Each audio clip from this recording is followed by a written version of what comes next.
Alors bonjour à toutes et à tous, nous sommes à Riec sur Bellon, parce que là il rigole, mais d'habitude sur Bellon, alors c'est sur Bellon, et je suis avec deux pêcheurs professionnels, Alain et Raymond.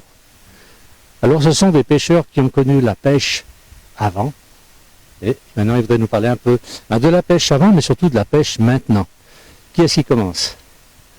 Alors on y va avec Raymond. Comment c'était avant? Alors, vous avez travaillé sur des chaluts, on va dire. Ouais, moi je n'ai fait que les chalutiers de Concarneau sur l'armement de l'Aisne, pour pas le citer, et voilà, on travaillait dans le West Écosse, West Irlande, Sud Irlande.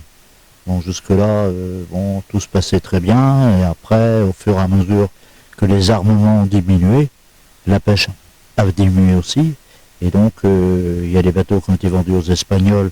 Les Espagnols, ça les arrangeait très bien. Ils achetaient les bateaux et en même temps, ils avaient les quotas de pêche. Ça se fait que ces quotas venaient en moins chez les Français et en plus chez les Espagnols. Voilà. Et alors, est-ce que vous êtes rendu compte que par rapport au début, vous avez toujours été marin, Oui. toujours pêcheur, marin-pêcheur. Est-ce que vous êtes rendu compte entre vos débuts dans le métier et maintenant, est-ce qu'il y a moins de poissons? C'est-à-dire qu'il y a certaines catégories de poissons qui reviennent, mais par contre, vu que les écolos, ils ont interdit la pêche des grands fonds, automatiquement on ne pêche plus de grenadiers, on ne pêche plus de sabres, et l'empereur, c'est un poisson qui a été très primé, et qui a complètement disparu à cause de la surpêche. Voilà, déjà ça. Et après, bon, il y a eu le lieu noir aussi, on a eu de la morue aussi, bon, après... moi, à mon sens, ce qu'ils auraient fallu interdire, c'est la pêche mignotière, c'est-à-dire que les Hollandais, avec des bateaux géants, des seines géants, pêchaient du poisson pour justement l'aquaculture. Oui, c'est plus de la pêche, la vraie pêche, tout ça. Ah non, c'est pour les élevages et compagnie. Donc, le poisson qui était à ce moment-là et qui n'avait plus de quoi se nourrir, automatiquement est parti ailleurs. Hein. Et en plus, on continue à pêcher, hein, donc voilà. Et alors, Alain, lui, était plutôt pêcheur côtier, vous m'avez dit. Côtier, mais aussi en Afrique. Oui, j'ai fait l'Afrique. J'ai commencé à l'âge de 16 ans à la pêche au thon, à la canne, sur le tropical. C'est-à-dire au thon et à la canne. La canne à pêche. La canne avec à pêche, avec une sardine au bout de la ligne, Ah oui. pour pêcher le poisson. Ça, on pêchait le thon comme ça. On pêchait le thon comme ça. C'est fou ça. Oui, on allait, on cherchait les mattes et on pêchait sur les mattes de thon, à la canne. On appâtait avec la sardine, Alors, ça, c'est au large de l'Afrique. au large de l'Afrique. Et ensuite, vous êtes revenu dans la Bretagne, vous êtes natif de Bretagne. Après, je suis reconverti le bateau en seineur, avec une seine comme les sardiniers, pour pêcher le thon. Et là, on encerclait la matte de thon et on récupérait le poisson comme ça, qu'on salabardait. Mais c'est de l'industriel, ça, quasiment. C'était l'industriel. Alors que vous êtes contre l'industriel aujourd'hui. Ah maintenant, c'est des gros bateaux comme les pélagiques là, qui viennent pêcher les maquereaux. Il y a des bateaux qui font 100 mètres, qui sont au large de nos côtes, qui détruisent tout. Et pour les petits pêcheurs qui restent, il n'y a plus de rentabilité pour eux. Moi, j'ai connu, en faisant la petite pêche ici, tous les jours, on rentrait avec la matinée 300 à 500 kg de maquereaux. Maintenant, si on rentre avec 40 kg, c'est un peu juste. Bon, des fois, on fait un peu plus, mais c'est bien rare les pêches comme on faisait dans le temps. J'ai l'impression que c'est la fin des petits pêcheurs, comme vous avez fait vous. Ah oui, c'est la fin. C'est la fin. De toute façon, Greenpeace va interdire la pêche au filet à partir du mois d'avril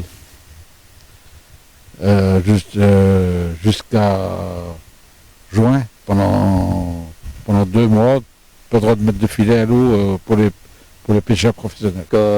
Alors, vous me parlez, Alain, de ces grands bateaux de 100 mètres. C'est ça? Ouais. Quasiment des paquebots. Ah oui, c'est énorme. Hein. Ce sont des usines maritimes, comment? Non, pas ça. Non, c'est les chalutiers, c'est les pélagiques. Bon, je vous ai vu pêcher avec des filets qui faisaient combien 50 mètres. Voilà. Aujourd'hui, les filets sur ces bateaux, ils font combien? Oh, sur les gros là, Raymond, je sais pas combien de mètres. C'est-à-dire que ces bateaux, ils pêchaient au pélagique. C'est-à-dire que le pélagique, ils règlent leur chalut, par exemple, quand ils trouvent une matte de poisson, s'il elle est par exemple à 50 mètres de surface, ils vont régler leur filet, ils passent dedans, et puis ils ont les points de rupture à 600 tonnes. 100 tonnes de poissons. Ouais, 600 tonnes de poisson. La folie, mais ils sont en train de faire un désert avec l'Atlantique, là. Ah ouais, mais là, c'était déjà maintenant, je sais plus comment. Moi, ça fait 24 ans que je suis en retraite. Depuis, ça a évolué, c'est plus du tout. Il n'y a plus les bateaux qu'il y avait avant. Et bon, maintenant, s'il reste, vu qu'on n'a plus le droit d'aller pêcher dans les grands fonds, on allait jusqu'à 1800 mètres de fond. Maintenant, c'est fini, on n'a plus le droit. C'est pareil, là, maintenant, ils vont interdire le dragage avec les chaluts normaux, comme Concarneau, Lorient, le Quilvinec, qui grattent le fond pour pêcher la sole, l'aliment, des trucs comme ça. Les écolos, ils veulent interdire ça. Donc, bientôt, il y aura plus de... C'est la mort de la pêche. Aussi bien la petite pêche, la pêche artisanale, la pêche industrielle, il n'y en a plus beaucoup ici. Il faut aller sur Boulogne, et encore, ça commence à diminuer sérieusement, les bateaux. Hein. Alors, avec le Brexit, déjà, ça n'a pas arrangé les choses. ça n'a pas arrangé les choses. Hein. Alors Raymond, je ne sais pas si je peux vous poser une question à tous les deux. Vous dites que 24 ans, vous êtes à la retraite. Quel âge avez-vous? Moi, je vais avoir 79 ans à la fin de l'année. Encore. Ouais. Ah ouais. Et alors, vous avez commencé à pêcher très, très jeune aussi? J'ai commencé dans l'âge de 13 ans, à 13 ans et demi, parce que c'était l'âge. Au mois de juin, c'est le certificat d'études. Donc, comme je suis né au mois de décembre, automatiquement, on va à 13 ans et demi. 13 ans, vous étiez sur les bateaux, donc en train de pêcher. Et vous alliez au large déjà? Ah ouais. Ah ouais. Moi, j'ai fait pratiquement toute ma navigation avant mon service à Lorient. Et après, je suis venu sur Concarneau. Quoi. Et de là, fait Concarneau.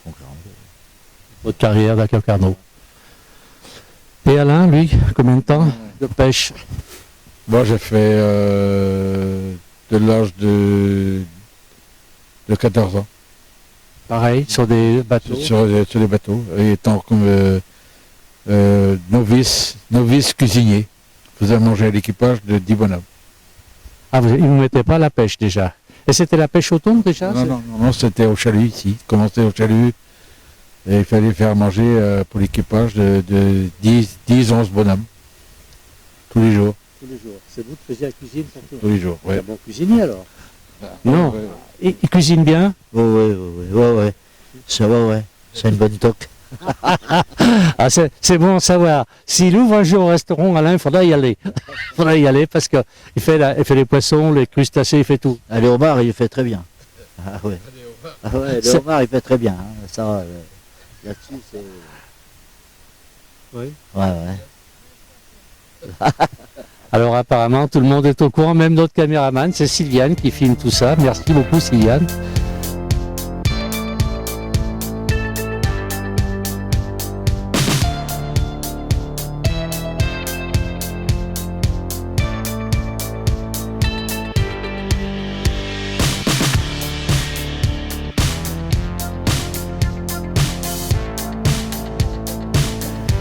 Et puis aujourd'hui, alors cette pêche, vous faites un petit peu de pêche encore, vous n'allez pas très loin. Non, là, nous, on fait la pêche de loisir, comme on l'appelle. On pêche un peu au filet, à la ligne, et un peu au casier, des crustacés, homards, qu'on pêche là, puis des araignées. Et qu'est-ce qui reste alors dans cette mer? Dans cet océan, c'est pas une mer, c'est un océan quand même. Ouais, il y a encore un petit peu, mais ça diminue.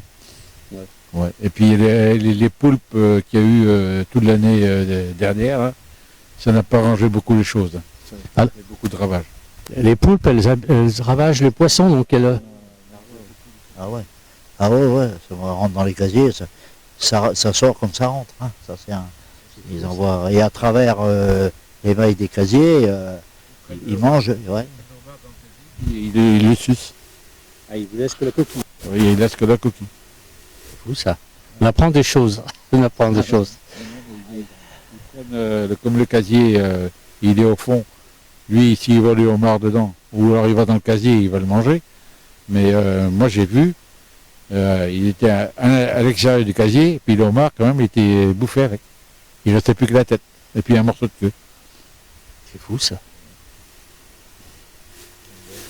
Ah ouais. Ils savent ce qui est bon. Les... Et il y a beaucoup de poulpes ici. Ah oui, ils ont fait les bateaux qui pêchent actuellement faisaient entre 1 tonne de poulpe par jour. Maintenant, ça a diminué un petit peu. C'est une pêche, le poulpe. Ouais, c'est vrai, ouais, ils font une pêche au casier. Et c'était rentable pour les bateaux parce qu'il n'y avait pas d'autres poissons. Tous ils étaient armés avec des petits casiers. Là. Et là, ce matin, il y a un catamaran qui a filé devant chez nous là, pour pêcher les poules. Et alors, vous me dites cette pêche va bientôt se terminer. Qu'est-ce qui va se passer? Est-ce que les gens peuvent aller plus loin dans la mer pour pêcher? Ou est-ce il y a certaines distances par rapport à la côte pour pêcher Ah bah oui. De toute façon, chaque catégorie de bateau a une distance à respecter pour pouvoir y aller pêcher. Bon, il faut embarquer un canot de survie. Et puis bon, est-ce que pour eux, par exemple, la petite pêche là, est-ce que ce serait rentable d'aller plus loin? On ne sait pas. Mais ça veut dire que... À la ligne, je ne sais pas, au filet peut-être, mais bon, le merluchon et tout ça, il semblerait que ça revienne. Ça revienne, le merluchon. Parce que sinon, un jour, il n'y aura plus rien à pêcher. On y arrive, hein. On y arrive. Bah, de toute façon, on interdit tout, alors demandez-moi. c'est du crédit. Ah bah oui, bah oui. Par contre, il y a un pot de poisson. Ah bah oui, mais bon, ça va faire encore comment dire, des Espagnols. Eux, Ils peuvent venir. ils peuvent venir, ils n'ont plus rien chez eux. Ils ont tout mangé leur truc, donc automatiquement. Mais ils sont pas bien loin de l'embouchure. Hein. Ils sont là avec leur filet, leur palanque et tout ça là.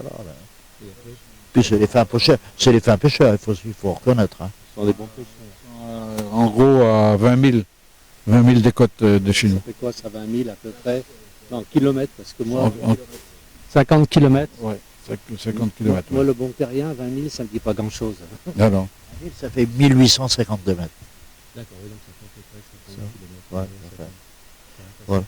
Ouais, à peu près. Voilà.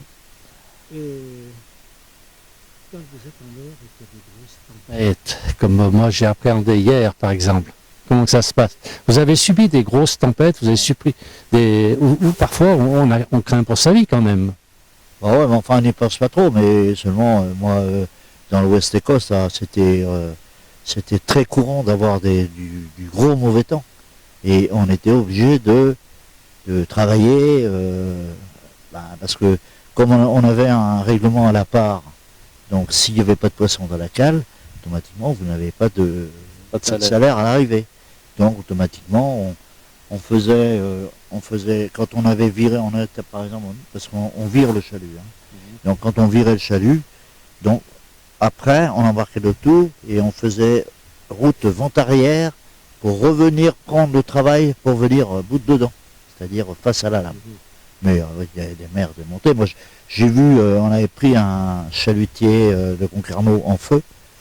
Il y avait 17 mètres de creux, c'était un sous-marin anglais qui nous avait donné la hauteur des vagues. 17 mètres de creux, c'est plus qu'un immeuble de 3 étages quand même. Oui, oui. Ah oui, alors, il y avait, moi j'ai vu couramment 7, 8 mètres, 9 mètres, 10 mètres de creux et plus. Hein. Tiens, comment? Et le vent, la grêle, la neige. On tient comment sur un bateau quand il y a des creux de 17 mètres? Ah ben, des creux de 17 quelque part. Ah ben non, là c'est l'habitude. Hein. Un coup on a le nez au ras du pont, après on est debout, et puis on repart sur l'arrière. Voilà, enfin, ouais, c'est comme ça. Hein. Bah, des moments on est obligé de se tenir, hein, parce que ça roule tellement que... On imagine un petit peu, moi hier avec Alain, j'avais des creux de 50 cm. On en a eu des gros de 50 cm. Hein. Et vous, à 17 mètres. Au-dessus d'Alette, elle avait 17 mètres. C'est Fou. Ah ouais. N'imagine pas ce que... Parce que nous, on faisait route justement sur ce bateau-là pour le prendre en remorque, pour l'envoyer dans Saint-Port écossais. Et les autres bateaux de Concarneau qui étaient avec nous, impossible de faire route plein vent arrière parce que les bateaux ils roulaient trop, ils chargeaient de l'arrière, et impossible, hein, obligé de.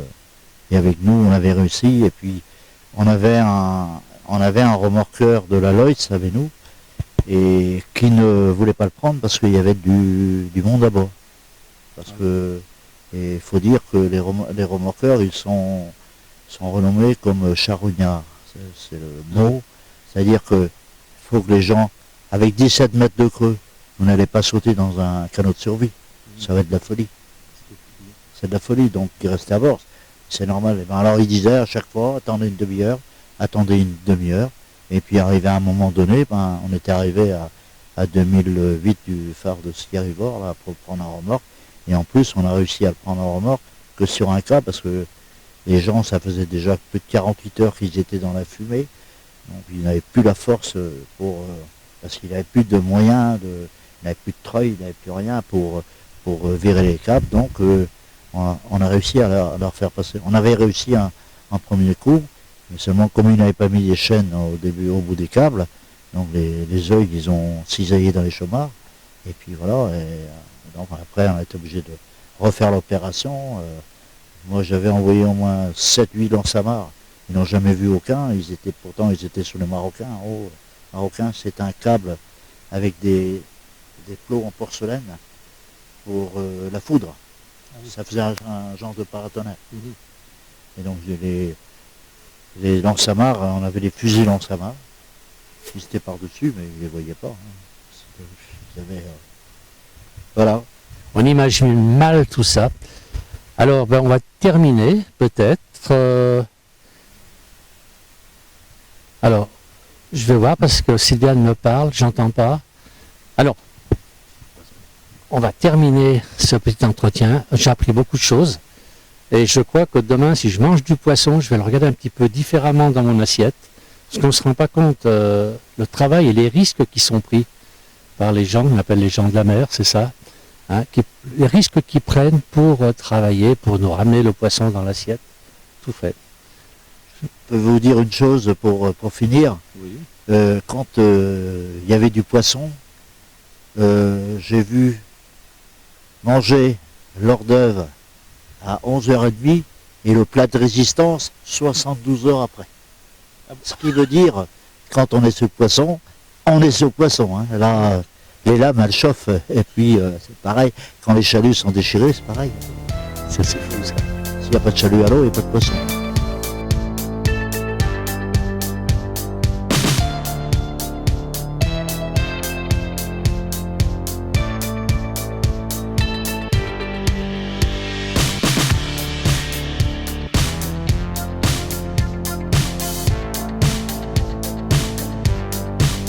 C'est la devise. Écoutez, merci Raymond, merci Alain, merci messieurs. Et bravo quand même pour ce que vous avez fait. C'est vrai que la pêche d'avant, il y a un peu de nostalgie quand même dans le regard de vous deux. Dans ce qui s'est fait, de ce qui ne se fera plus. Surtout maintenant, vu la tournure du port de Concarneau, il n'y a plus de chalutiers hauturiers. Maintenant, il n'y a plus que des bateaux gris et des bateaux de la Marine nationale. Quand on a connu ça, si vivant, moi j'ai vu, j'ai une photo là. On va la mettre à deux près avec la caméra là. J'ai une photo à la grève 68. Il y avait 183 chalutiers dans le port de Concarneau. 68, donc il y a une cinquantaine d'années. Ouais. Il y a eu une grève dure là. Et aujourd'hui il n'en reste plus. Il n'y a plus de hauturiers. Il n'y a plus que les bateaux qui sortent à la journée ou très peu qui partent pour 15 jours. Je ne sais même pas s'il y en a. Je sais même pas. Il n'y a plus qui font 15 jours ici. Un ou deux peut-être vraiment. Au Guilvinec, il y a 25 bateaux qui partent à la casse. Ça va faire mal ça aussi. Hein. Ça, pour l'industrie et tout.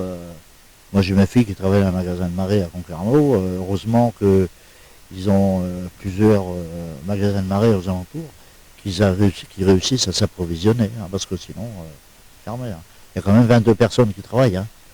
C'est pas rien. Ils ont été repris par la fille de Noël Le Graët, de ces gens qui sont dans l'agroalimentaire. Hein. Ils travaillent avec Grand Frais et compagnie. Là. Vous connaissez Grand Frais? Je connais de nom. Ouais. Et donc, voilà. Bah, écoutez, messieurs, on va être obligé de terminer, parce que votre, notre caméraman nous fait des signes. Mais ben, c'est ce que je vois, mais on refera peut-être quelque chose, si je peux, plus long. Et ce sera avec grand plaisir. Merci à tous les deux. Merci beaucoup.